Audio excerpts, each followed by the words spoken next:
Michael Yager. He is a food slavery abolitionist, proprietor of Sophia Organics that provides products and services for urban homesteading. He's a native of Indiana. He studied permaculture with permaculture designer Ray Serino. If you could welcome Michael to the microphone. Woo!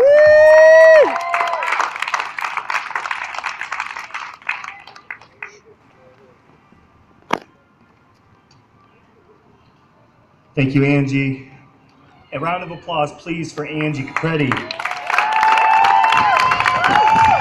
I really don't know anybody in Indianapolis that works harder than Angie on this particular issue. I've seen her.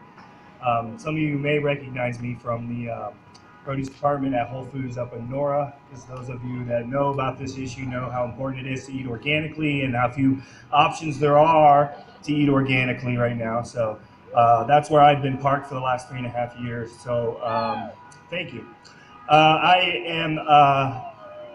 I guess I'm qualified to speak on this because I've just been passionate about real food ever since the organic rule came in. And, you know, as I was thinking about that on the way down here, I realized that the organic rule came in just ahead of really our awareness of genetically modified foods and what was going on. I'm sure they experimented on us quite a long time before they actually told us they were going to experiment on us. And then they experimented on us some more, and now we're being experimented on even more than we know. Now we can't even know we're being experimented on anymore because now the DARK Act is sitting before Congress right now. And, you know, a round of applause if anybody's aware of the DARK Act. Woo! Okay, I applaud that awareness, but, you know, really, this awareness needs to be a little bit stronger. We need really, I firmly believe that every person in Congress right now, every one of those men and women that voted in favor of the DARK Act need to be arrested for treason, to be honest with you. I mean, this is absolutely treasonous to take control of somebody's food supply and say, no, I'm sorry, we're not going to tell you what we're going to let you eat. I mean, that, to me, that is a bottom line fundamental right, you know, and principally why the peoples of this land, the native peoples as well as the peoples that came over here to seek a new, better life, wanted the opportunity to enjoy the fruits of their labor in this land and all that land could provide for them. And now here we are, you know, 200 plus years later, still having the same battle for the land, still struggling over how to free our land. That's why I consider myself a food slavery abolitionist. And I just made this term up 3 nights ago, but what I realized was that our food is enslaved, and this issue is as big as slavery was. And the abolitionists of the slavery time were going up what is the equivalent that we know today as big oil, right? I mean, it was the economy. It was the entire way that they generated low-cost goods for the rest of the world to sell it. It's a global trade mechanism that was fueled by a major industry that provided money to the pockets of the people who wanted to take control of our land. Now, we're in the same situation now. Here we are. We're up against a giant monolithic, every state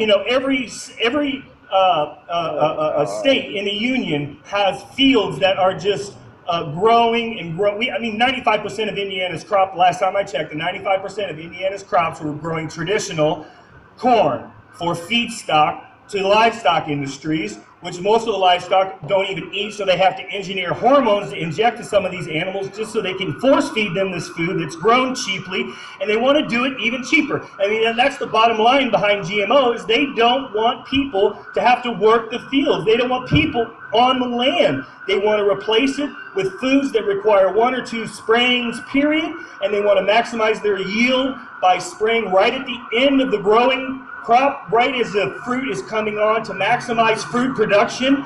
And, you know, and the sirens are going to drown me out, but right at the most important time, because when they spray those crops, you know, glyphosate and Roundup, those crops, those chemicals kill everything.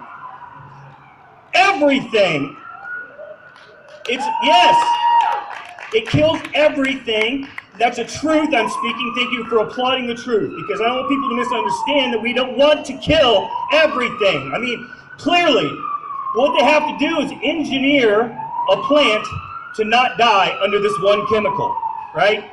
So this plant is basically a chemical pill for you to swallow. I mean, that's basically what it is, because the plant has absorbed all of the glyphosate, all of the Roundup, all of these endocrine disruptors.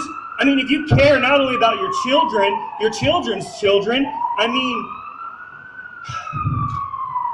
you know, these chemicals, they alter the development of children. Specifically, male boys in utero will not, the XY chromosome will type the body and will create a male body. It will underdevelop the male body in all its parts. But the brain will continue to be a female brain, because every zygote starts out as a female, and it will continue to have a female's brain, so their wires are going to be crossed. We do have an issue coming on our land in this country right now. We do have an issue with transgenderism and confusion and what's going on in the world, and I don't think it's any surprise to me that we're talking about this issue and that issue at the same time. That issue's giant in the spotlight, along with all of the political wrangling that's going on. In the meantime, 275 of our representatives that are supposed to protect and secure our food supply voted against us knowing where the GMOs are going and how we're going to consume it. And that is not acceptable to me. That is just not acceptable to me, and that's why I am here today. And, you know, I'm not going to defend Whole Foods. I'm not going to, condemn Whole Foods. But everybody can be doing something more.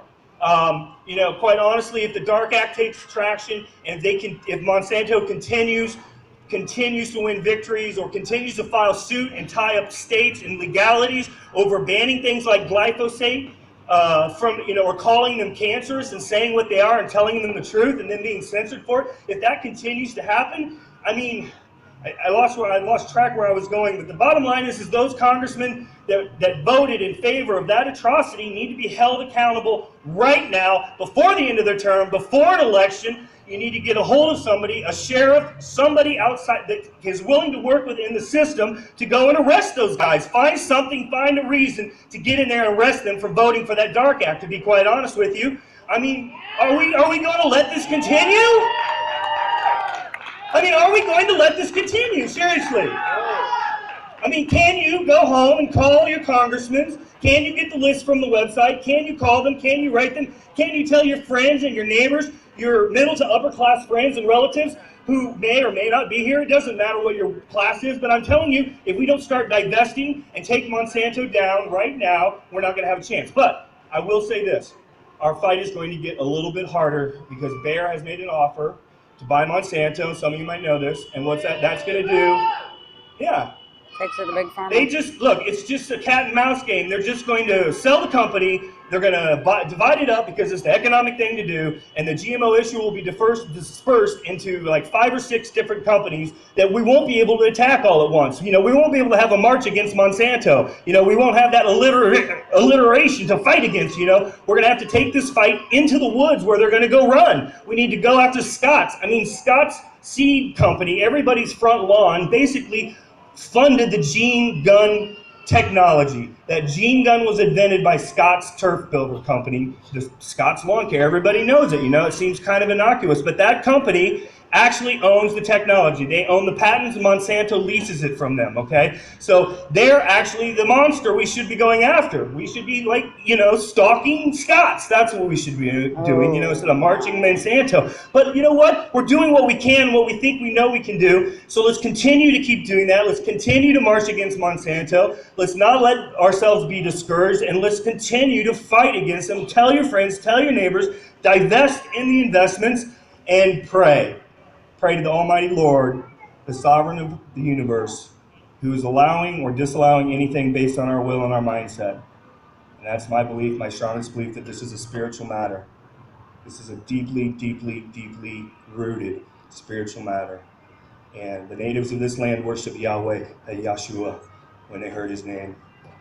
And I do as well. And I encourage you to all understand that the living God fights for people who love living, who love life, and that's who we are. So please address that in your life. Address the evils as we are. Go on these marches. Let's continue to do it. And I thank you very much for your time. Thank you, Angie, for letting me speak today. I'm passionate about it. I know there are things we can do, So if I can help anybody in any way get the word out, if I can come speak to your hometown, your church, your community, I'm happy to do it. And